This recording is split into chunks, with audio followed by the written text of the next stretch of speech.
정부가 수도권 규제 완화를 추진하는 데 대해 비수도권 지역이 반발하고 있습니다. 생산 기반의 수도권 쏠림을 우려하고 있습니다. 새해를 맞았지만 일부 자치단체장의 마음은 편치 않습니다. 선거법 위반 재판 결과가 올 상반기 중에 결정날 전망입니다. 창원시가 올해를 광역시 승격의 원년으로 삼고 본격적인 추진에 나섰습니다. 오는 2018년 새 정부 국정과제에 포함시킨다는 보관입니다.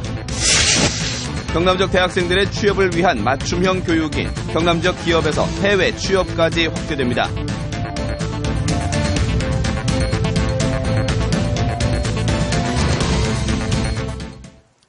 안녕하십니까. 이어서 경남 소식입니다. 수도권 규제 완화가 추진돼 연초부터 비수도권에 반발이 잇따르고 있습니다.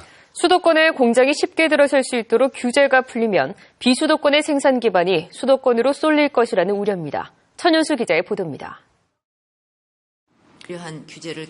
지난해 말 정부는 민관합동회의를 열고 범정부적인 규제 개혁을 논의했습니다. 이 자리에서 수도권 규제 완화도 논의됐습니다.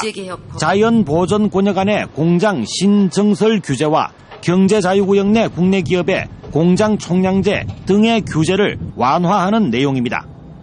이 같은 규제는 수도권 내 공장 설치를 억제하는 핵심 내용. 규제가 풀릴 경우 수도권에 공장을 더 지을 수 있어 비수도권의 공장이 수도권으로 옮기거나 수도권 공장의 지방 이전이 중단될 수 있다는 것입니다. 경남을 비롯한 비수도권은 당장 반발하고 나섰습니다. 더욱 수도권 쏠림 현상이 심해져서 지방에는 껍데기만 남는다는 겁니다. 그래서 수도권 규제는 절대로 풀어서는 안 됩니다. 지난해 말 경남에 확정된 진주 사천의 항공과 밀양의 나노융합, 거제의 해양플랜트 국가산업단지 조성에도 악영향을 미칠 수 있습니다. 특히 나노융합 분야는 관련 기업들이 인프라가 잘 갖춰진 수도권 공장을 선호할 가능성이 큰 분야입니다. 관련 산업이 경남에서 집중적으로 육성될 수 있도록 국가 정책이 시행되었으면 하는 바람입니다. 지난 30년 동안 비수도권이 발전할 수 있는 울타리가 돼줬던 규제가 수도권 지자체의 끊임없는 요구에 완화 논의가 시작됐습니다. KBS 뉴스 천현수입니다. 새해는 밝았지만 지난해 6.4 지방선거의 여파는 이어지고 있습니다. 선거법 위반 혐의로 재판에 넘겨진 선출직 단체장들의 현직 유지 여부가 올 상반기에 결정나기 때문입니다. 조미령 기자의 보도입니다. 지난해 6.4 지방선거 기간에 지역 언론사 기자 2명에게 돈을 건넨 혐의로 1심 재판 중인 김맹곤 김해시장. 혐의를 전면 부인하고 있는 김 시장은 내일 검찰 구형에 이어 오는 13일 선고를 앞두고 있습니다. 김 시장과 함께 선거법 위반 혐의로 재판을 받고 있는 단체장은 모두 4명. 1심에서 선거 공보에 체납 내역을 누락한 혐의로 당선 무효형인 벌금 200만 원을 선고받은 하항열 고성군수는 오는 7일 항소심 선고가, 상설시장에서 공식 등록되지 않은 여론조사 결과를 유포한 혐의로 오늘 벌금 70만 원을 구형받은 임창호 함양군수는 오는 22일 1심 선고가 열립니다. 여성단체 모임에서 지지를 호소하고 밥값을 낸 혐의로 재판을 받고 있는 이홍기 거창군수는 오는 9일 3차 공판이 진행됩니다. 1심에서 당선 무효형인 벌금 100만 원 이상을 선고받은 기초의원과 광역의원도 모두 4명. 심정태 도의원과 박말태 양산시의원은 1심에서 벌금 120만 원과 200만 원을, 조익래 사천시의원과 서철진 의령군의원은 각각 200만 원과 150만 원을 선고받고 항소심 선고를 기다리거나 공판을 진행하고 있습니다. 선거법 말고도 뇌물수수 혐의로 징역 9년을 구형받은 조현용 국회의원과 창원시장에게 계란을 던져 징역 8월에 집행유예 2년을 받은 김성일 시의원도 금고 이상형을 받아 의원직 상실 위기에 처했습니다. KBS 뉴스 조미량입니다.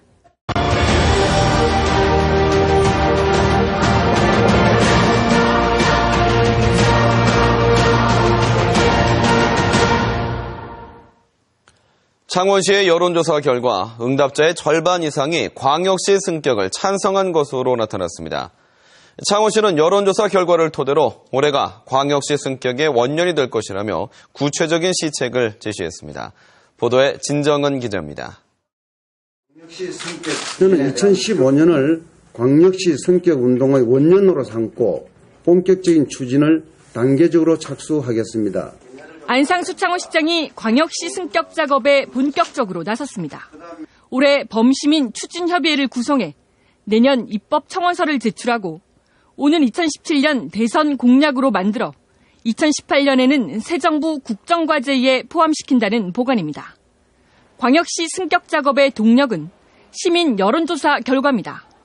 창원시가 지난달 20일부터 열흘 동안 19살 이상 창원 시민 6,200여 명을 전화조사한 결과 응답자의 55.9%가 창원광역시 승격에 찬성했고 반대는 25%에 그쳤습니다. 56% 가까운 시민들이 찬성하는 겁니다. 그다음 이것이 바로 큰 동력이고 그리고 또 시민단체들이 저는 동의하리라고 봅니다. 창원시는 광역시가 되면 1,200여억 원의 세수 증대와 각종 국책사업 유치는 물론 지역 갈등도 자연히 해소될 것으로 기대하고 있습니다. 또 창원시가 광역시가 돼 경상남도에서 배제되더라도 인구와 면적, 예산 등이 기존보다 크게 위축되지 않는다는 조사 결과도 내놨습니다. 창원시는 광역도시계를 새로 만든 데 이어 조만간 상공회의소 등을 중심으로 범시민 추진협의회를 구성할 계획입니다. KBS 뉴스 진정은입니다. 아파트에 하자가 생겼을 때 사업주체가 일정 기간 책임지고 보수해주는 것을 하자 담보 책임 기간이라고 하는데요. 하자가 이 기간에 발생했다는 것을 입증하면 이후에도 보상을 받을 수 있다는 판결이 나왔습니다. 차주아 기자가 취재했습니다. 1,700여 가구 규모의 20층 아파트입니다. 외벽 곳곳에 균열이 생겨 철근까지 드러났습니다. 아파트 옥상 바닥도 마찬가지. 비가 오면 바닥에 갈라진 틈 사이로 물이 새는 집도 있습니다. 지하 주차장도 균열 때문에 페인트 칠이 벗겨지고 침출수가 새어나올 정도입니다. 이사 와서 금방 하자 수리했지. 그러고 한 번씩 뭐 또 수리해주고 했는데도 다 안 돼가지고 벽에 물이 새갖고 내려오는 데도 있고. 주민들이 시공사에 보수를 요구한 건 입주 2년이 지난 2008년. 사업 주체가 하자를 책임지고 보수하는 하자담보 책임기간이 지났다며 책임을 발뺌하자 주민들은 37억 원대 손해배상 청구 소송을 제기했습니다. 이에 대해 법원은 아파트 주민의 손을 들어줬습니다. 창원지방법원 제3인사부는 산정하자 보수액 37억 원 가운데 70%를 인정해 시행사는 21억여 원, 시공사와 보증보험회사는 7억여 원을 입주자 대표회의에 지급하라고 판결했습니다. 하자담보 책임기간 안에 하자가 발생했다면 이후에라도 책임져야 한다는 겁니다. 법령상 담보 책임기간이 도과한 직후에 아파트 내부적으로 입주자 대표회의의 하자 접수라든지 하자 발생 자체는 담보기간 내에 이루어진 것으로 판단하여 지난 2012년에만 국토교통부 아파트 하자심사 분쟁조정위에 접수된 주민과 시공사의 조정 신청은 836건에 이릅니다. KBS 뉴스 차주아입니다. 요즘 대학생들의 가장 큰 고민과 관심사가 취업인데요. 경남 지역 대학생들의 취업을 위한 맞춤형 교육 트랙이 경남 기업은 물론 해외 취업까지 확대됐습니다. 오종호 기자가 보도합니다. 자동차 조향장치를 만드는 창원의 한 기업입니다. 중국에서도 공장을 운영하는데 현지 직원 120여 명, 매출 230억 원으로 창원 본사 매출 270억 원에 맞먹습니다. 하지만 현지 공장을 제대로 관리할 초급 관리자가 항상 부족했습니다. 여러 가지 종업원들하고의 그런 문화나 이런 것 차이를 내가지고 노무 관리에 굉장히 힘들어집니다. 해외 진출 기업들의 이런 어려움과 경남 지역 대학생들의 취업난을 해소하기 위해 기업 맞춤형 트랙 협약이 체결됐습니다. 경남 연고기업들의 해외 공장이 중국과 인도, 태국 등으로 점차 늘고 있는 상황에서 기업형 맞춤 교육이 해외로까지 확대된 겁니다. 대학은 이제 경남에서 해외로 진출한 기업들에까지 맞춤형 인력을 공급하게 됐습니다. 전공 실무 과정은 기본적으로 하고 외에 외국어라든지 혹은 현지 법인에서 필요로 하는 그런 다양한 교육을 하게 되고요. 경남의 기업 맞춤형 트랙 과정이 해외 기업으로 확대되면서 취업 인원도 이제 19개 대학 493명으로 늘어났습니다. KBS 뉴스 오종우입니다. 다음은 저희 KBS 창원방송 총국에 이웃돕기 성금을 보내주신 분들입니다. 한국철강 조한재 대표이사와 임직원 3,068만 5천 원, 창원시 의창구 3.1전공 500만 원, 창녕군 남지읍 시설채소연합회 100만 원, 거창군 마리면 창촌리 이재식 이장이 50만 원을 맡겨주셨습니다. 창원시 마산하포구 김삿갓 달마선원 김진석 씨, 밀양시 삼문동 청구 제1경로당 안병욱 회장이 각각 30만 원, 창원시 진해구 일신림 부녀회, 거제시 이룸면 새마을 부녀회 회원들이 각각 20만 원을 보내주셨습니다. 성금을 보내주셔서 감사합니다.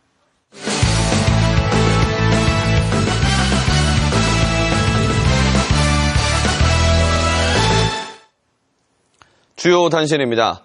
경상남도가 올해부터 119 종합 상황실을 재난 현장 컨트롤 타워 역할을 할 수 있는 119 종합 방재센터로 승격시켰습니다.